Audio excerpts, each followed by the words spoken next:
If you played Sins of a Solar Empire 2, does any of this sound familiar to you? You uncover the map, take planets, build up your empire, and take the fight to your enemies.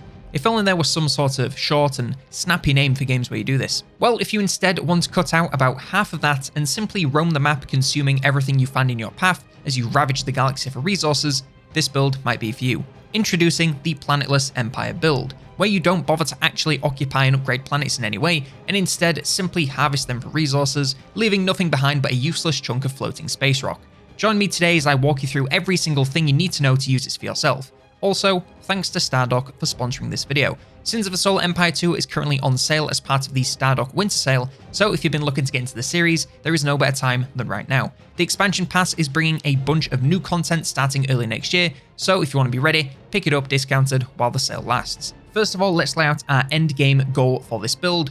That said, it is going to take a bit of getting going. Eventually, we're going to have an empire that requires no planets to keep itself going, but to get to that point, we're going to need a fair few planets to complete all the necessary research. To get started with this build, you'll need to be playing as the Vasari Exodus, as they have access to two very important technologies that make this build actually possible. First of all, they can use the mobile rulership, which allows their empire to function just fine without a place to call home, as the Titan this item is built to functions as your capital. And secondly, they can also unlock the Core Stripper planetary item, which, when completed, harvests a massive amount of resources at the cost of totally destroying the planet in the process. These two combined will allow you to go without planets and rely totally on huge hits of income from each stripped planet, rather than needing much passive income from mining. There's a number of other useful technologies that also work really well to enhance this playstyle, whilst not being 100% necessary for your success. I'm mainly talking about the various other Titan, Starbase, and capital ship items that allow you to research, craft exotics, and summon units without the need for a planet. I'd highly advise researching as much as you can before you get started,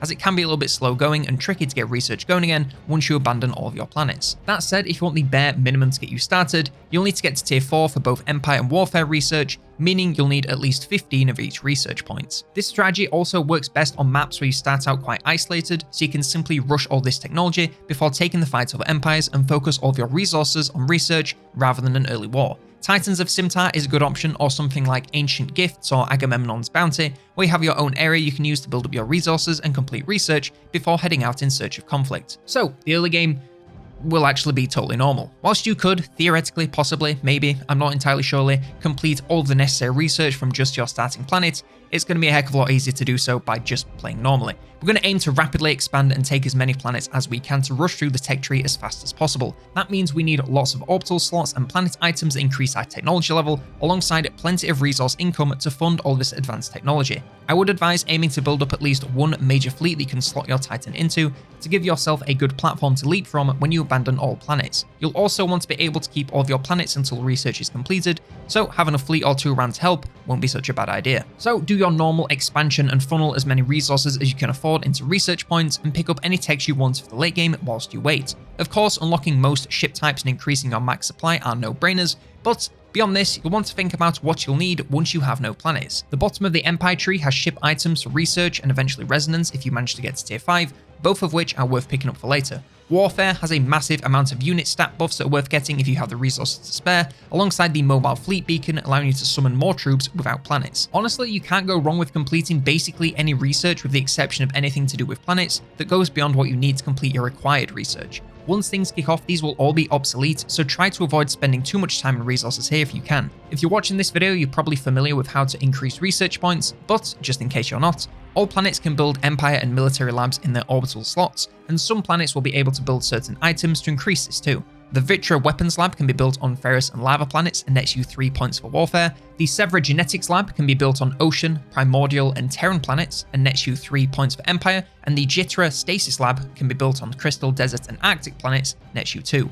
Outside of these, you can also use the Litara Adjunct Lab to increase the speed of both kinds of research, or the Administrative Uplink to increase your max orbital slots above your planets to make room for, you guessed it, even more labs. Labor camps are also worth building as they're very cheap and reduce the build time for both orbital and planetary items, so helps get things moving a lot faster. The bottom line is don't sleep on planetary items as they can really make this massive amount of research points seem a lot more achievable. Outside of research, I'd also try to build a few exotic refineries capable of creating quanium, alongside surveying as many planets to completion as you can. You're going to need a huge number of exotics later on for research projects alongside all the ships and items you're going to be building, so the quicker you can create them and the more you can stockpile early, the better. Other than that, I wouldn't really try to hoard any basic resources. Even if you only have a handful of planets, once you strip them all at once, the resource injection will be immense and fund just about anything you need, so don't worry too much about it, especially if it means delaying your plans. So once you've unlocked all the necessary research, it's time to get your empire ready to leap from planets for good, but there is a few things you'll need to do before pushing the big red button.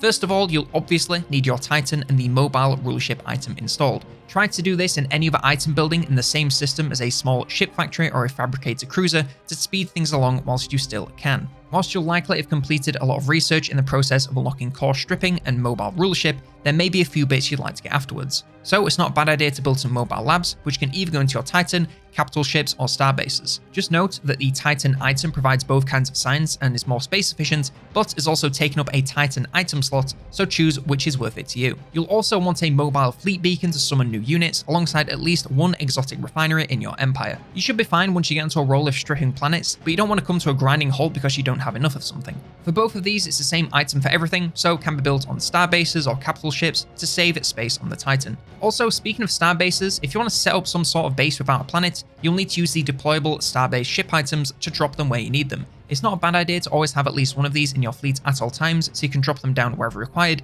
and fill them with buildings which don't need to be close to your ships, like refineries or signs. Since they won't be orbiting any planets, they shouldn't face too much opposition, so weapons and defense upgrades won't be quite as necessary. I'd recommend having at least a couple of star bases ready before you abandon planets, just to be safe, and make sure you have some sort of backup items should your capital ships be taken out. As for your fleet, as long as it's big enough to take on other hostile planets and fleets, it should be just fine.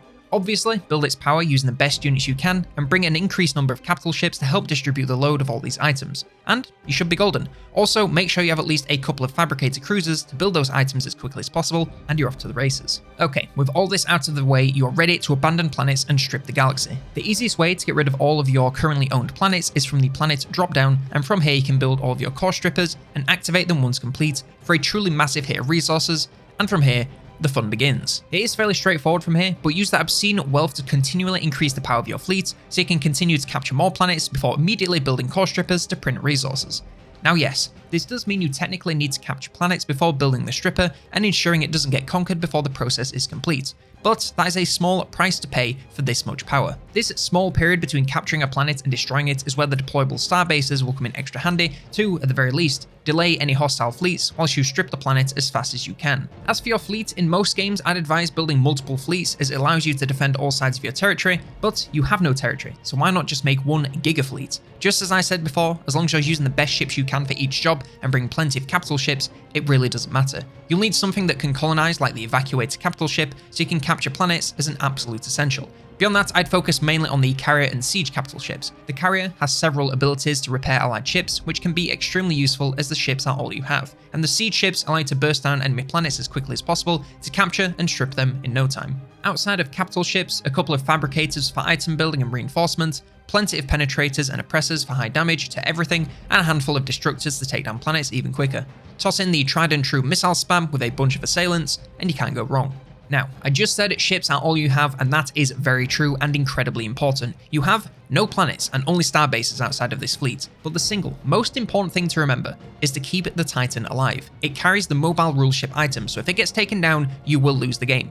Speaking of which, I'd build items in your Titan slightly differently to usual, since the priority is on keeping it as healthy as possible at all times to lead your empire to victory. Pick up the 3 hull plating upgrades, and maybe also self-repairing armor to make it extremely tanky and repair a lot faster. Pick up the micro phase jump ability as soon as possible, and use it to position the Titan in battles so it's not taking the brunt of the damage, or simply as a tool to retreat a little quicker. Maybe not on the Titan, but have some capital ship keep a stock of nano repair swarms and use them if the Titan gets low to keep it topped up. The bottom line is make it as hard to take down as you can, as if you lose this, it really is game over. But aside from that one small downside, this can be a super fun way to play the game. The initial rush of tech is a little bit different to normal and takes the pressure off of keeping all of your territory as the game goes on. As long as you can complete the necessary research, you're all good, and the payoff at the end is one crazy power trip. It's also a fairly easy endgame since you just have your one massive fleet and annihilate everything you come across. You'll be battling constantly and be able to give all of your attention to this single fleet and hone your micromanagement skills over and over again.